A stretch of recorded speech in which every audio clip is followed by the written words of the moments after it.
Apakah Anda seorang fans K-pop? Apakah Anda punya poster idola Anda di kamar Anda? Apakah Anda Semua yang kalian itu nggak salah. Itu adalah hak kalian semua. Tapi ingat, jangan berlebihan. Pertanyaannya adalah, kenapa sih harus K-pop? Kali ini kita akan membahas semuanya dari awal sejarah dan bagaimana cara K-pop menguasai industri musik dunia.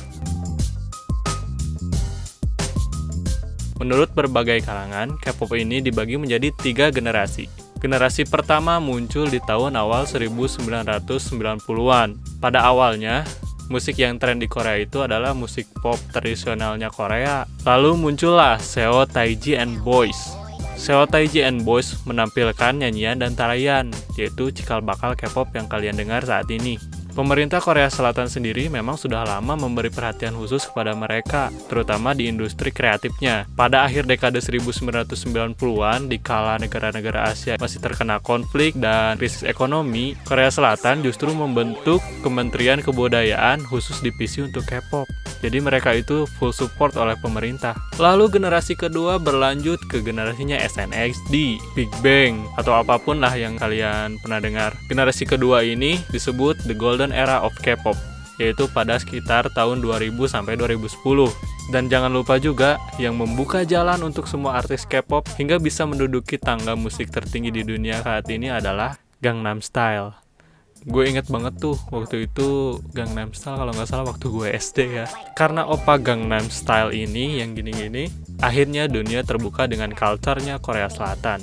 Lalu masuk ke generasi ketiga yang diisi oleh idol group besar yang kalian dengar saat ini, yaitu BTS, Blackpink, Twice, dan ya you name it lah, banyak lah. Jadi artis K-pop generasi ketiga ini, mereka nggak nyanyain tuh hasil kerja keras pendahulunya mereka. Mereka benar-benar memanfaatkan momen yang sudah seniornya buka kepada mereka. Hingga akhirnya generasi ketiga ini paling banyak menang award di kancah musik internasional. Lalu setelah semua itu terjadi, bagaimana cara K-pop bisa sangat stand out di dunia musik internasional? Salah satunya adalah dengan cara marketing. Marketing mereka dimulai oleh sesuatu yang eye-catching. Yap, sesuatu yang eye-catching, mulai dari warna-warna yang terang, mulai dari rambutnya, pakaiannya, backgroundnya, lightingnya, semuanya serba warna-warni lah. Semuanya sangat-sangat eye-catchy atau sangat-sangat ingin kita lihat. Karena menurut penelitian ada alasan psikologinya. Manusia akan lebih tertarik dengan sesuatu yang terang, yang bright, yang catchy, agar merasa mood mereka lebih baik dan lebih naik. Itulah sebabnya kalau misalnya kalian yang suka K-pop itu yang lagi galau denger K-pop, terus tiba-tiba bisa happy lagi, bisa senang lagi, mungkin itulah salah satunya. Dan yang paling penting lagi adalah mereka mempadu-padankan antara lagu, lirik, melodi, dan dance move yang selaras. Jadi mereka itu memasukkan lagu dengan melodi yang kalau anak kita bilang itu jedak-jeduk ya. Lagu jedak-jeduk yang seadiktif mungkin, agar mudah nempel di kepala lebih cepat. Percaya nggak? Misalnya kalau kita dengar lagunya Blackpink yang How You Like That, tararata tararata, itu pertama-tama kalau dengar pasti kayak aneh kan. Tapi kalau lu misalnya lagi di motor misalnya gini, tiba-tiba terngiang-ngiang aja gitu, How You Like That, tararata tararata. Atau misalnya lagu BTS, Light It Up Dynamite, walaupun lu nggak tahu misalnya itu lagu BTS, misalnya lu taunya itu cuman iklan Tokopedia, tapi seenggaknya lagu itu sudah nempel dan masuk di kepala lu. Dan juga konsep mereka itu sangat attention to detail, terutama dari mulai lirik, instrumen, melodi, ke musik videonya, hingga menjadi sesuatu yang utuh. Ada 3 hal yang lu nggak boleh lakuin di sosial media.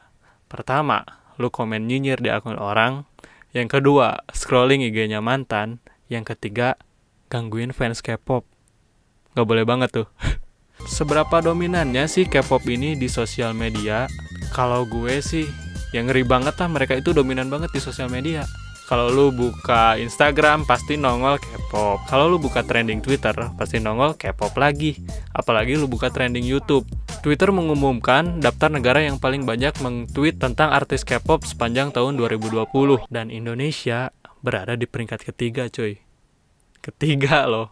Setelah Thailand dan Korea Selatan. Kalau YouTube, gak usah tanya lagi deh. Untuk penayangan video-video K-pop di YouTube berdasarkan negara, Indonesia berada di peringkat kedua. Gila, tepuk tangan dulu dong buat prestasi Indonesia. Indonesia berada di peringkat kedua dengan persentase 9,9%. Sementara itu, Korea Selatan berada di peringkat 1 dengan persentase 10,1%. Wow, tipis banget kan Indonesia dengan Korea. Dan yang pentingnya lagi adalah K-pop itu, mereka itu pintar banget membaca tren yang ada di market.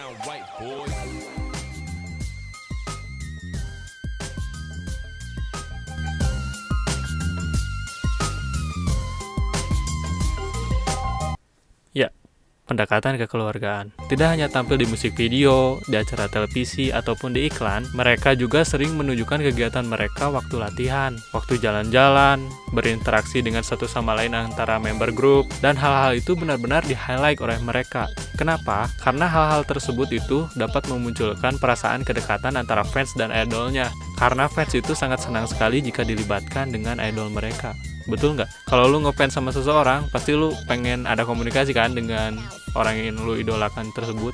Dan K-pop juga menjalankan strategi ini. Sebagai contoh, film dokumentarinya Blackpink di Netflix itu adalah salah satu strategi untuk mendekatkan fans dengan idolnya dengan cara tersebut. Hal ini juga menjadi semakin relatable karena fans juga menjadi semakin tertarik dengan melihat perjuangan mereka di idol group mereka sendiri. Melihat mereka latihan, melihat mereka recording, jatuh bangunnya mereka, sehingga hal ini menarik simpati para fans. Pendekatan kekeluargaan tersebut dianggap sangat relate untuk pasar Asia. Kenapa? Karena warga Asia sendiri sangat dikenal dengan kekeluargaannya. Contoh Indonesia lah. Indonesia itu kekeluargaannya kental banget loh. Bedalah sama di negara-negara barat. Kalau negara-negara barat mungkin lebih sendiri-sendiri ya. Kalau kita kan apa-apa keluarga. Mereka juga mempunyai sistem untuk memasukkan personel yang bisa berbahasa asing ke dalam idol group mereka. Contoh nih ya, walaupun gue nggak tahu lagu Secret Number, tapi gue tahu ada member orang Indonesia di grup Secret Number tersebut. I love you Dita Karang.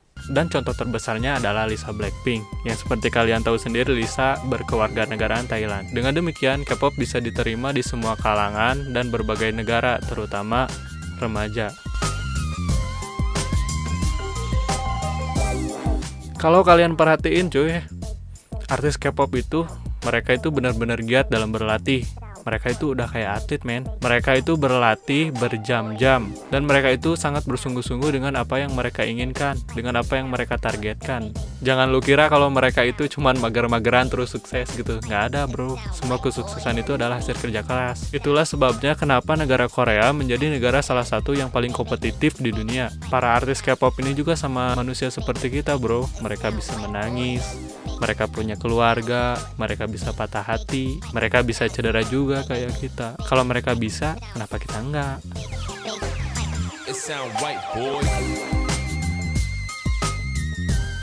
No culture, no country. Indonesia dikenal memiliki fans K-pop yang sangat besar dan loyal dalam dunia K-pop. Hal ini menjadikan Indonesia menjadi sebagai pasar yang sangat potensial untuk perekonomian Korea Selatan dengan adanya Korean Wave. Sebenarnya kalau kalian yang benar-benar jadi fans K-pop itu nggak murah juga loh. Kalau misalnya kalian harus beli tiket untuk nonton konser, beli merchandise, beli produk-produknya mereka, beli light stick misalnya, terus beli albumnya mereka, kan itu nggak murah bro. Semuanya harus pakai uang. Nah itu juga menjadi salah satu pemasukan yang cukup besar untuk mereka. Keberadaan K-pop ini sangat mempengaruhi budaya milenial. Misalnya ya. Jadi banyak produk-produk skincare asal Korea ke Indonesia. Style baju ala Korea. Makanan tentunya khas Korea juga. Bahkan sekarang ada hijab ala Korea loh. Dan generasi milenial kita juga nggak jarang memakai bahasa Korea di dalam bahasa sehari-harinya. Contohnya kayak Oppa, Hyung, Sarangheo, Annyeong, Ike, Kimo. Nah, dari sinilah semua yang berbau Korea dapat dengan mudah digemari oleh halayak, seperti Korean drama. Dan kalau dipikir-pikir, industri Korea itu sangat bersinergi loh, dari bagaimana cara mereka memasarkan budaya-budaya mereka melalui K-pop ini. Misal, di K-drama. Kalau kalian yang pernah nonton K-drama, pasti kalau ada adegan nelpon, itu pasti HP-nya Samsung. Produk mana? Produk Korea. Terus mobilnya juga Hyundai. Jadi mereka ini sangat bersinergi antara satu sama lainnya. Dan tujuan utamanya adalah membentuk culture Korea Selatan itu sendiri.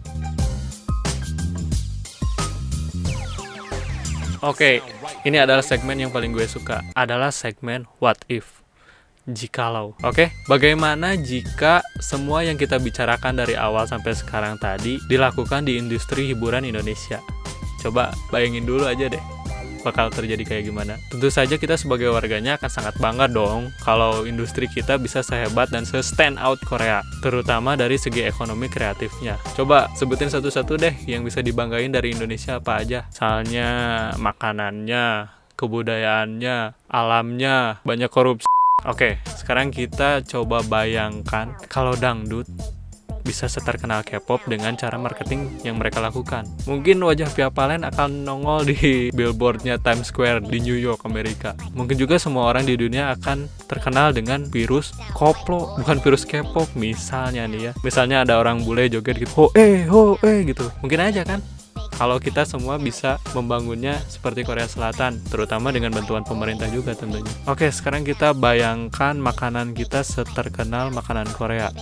Oke, anggap aja makanan kita memang terenak lah, banyak yang suka.